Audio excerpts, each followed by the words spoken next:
नमस्कार, स्वागत है आपका जनसत्ता में। मैं हूं विभावरी दीक्षित, लेकर आई हूं आपके लिए बिजनेस वर्ल्ड की ताजा खबरें।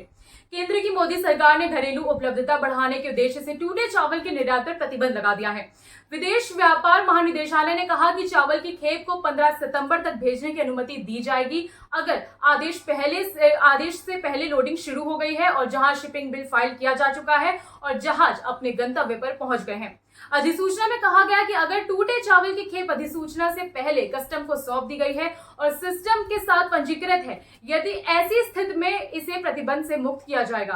फूड कॉर्पोरेशन ऑफ इंडिया के पास खाद्यान्न स्टॉक पिछले 5 सालों में सबसे निचले स्तर पर है। 16 अगस्त को केंद्रीय पूल में चावल और गेहूं का स्टॉक मिलाकर 92.3 मिलियन टन था। मौजूदा खरीफ सीजन में धान की फसल के रकबे में गिरावट के बीच घरेलू आपूर्ति को बढ़ावा देने के लिए सरकार ने गुरुवार को गैर बासमती चावल को छोड़कर गैर बासमती चावल पर 20% निर्यात शुल्क लगाया था।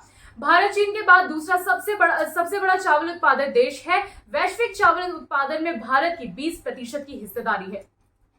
एप्पल ने आखिरकार अपनी नई आईफोन 14 सीरीज लॉन्च कर दी है। हर बार की तरह आईफोन 14 सीरीज के लॉन्च के बाद पुरानी जनरेशन के आईफोन 13, आईफोन 13 मिनी, आईफोन 12 के दाम कम कर दिए गए हैं। लेकिन एप्पल के सबसे किफायती फोन आईफोन SE 2022 5G के बेस मॉडल के दाम में 6,000 रुपए का इजाफा किया गया है।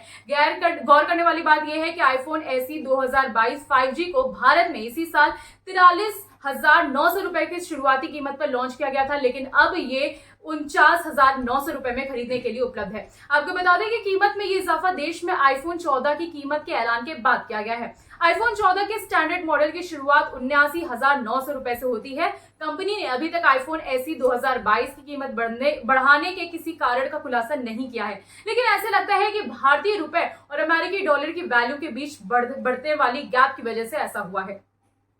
भारत और अमेरिका के बीच व्यापार और निवेश को बढ़ावा देने के तरीकों पर चर्चा करने के लिए TPF की अगली मंत्री स्तरीय बैठक बहुत जल्दी अमेरिका में आयोजित की जाएगी। भारत और अमेरिका ने पिछले साल 23 नवंबर को नई दिल्ली में TPF की 12वीं बैठक आयोजित करी थी। ये मंच अमेरिकी व्यापार प्रतिनिधि के नेतृत्व में एक अंतर एजेंसी सहयोग है।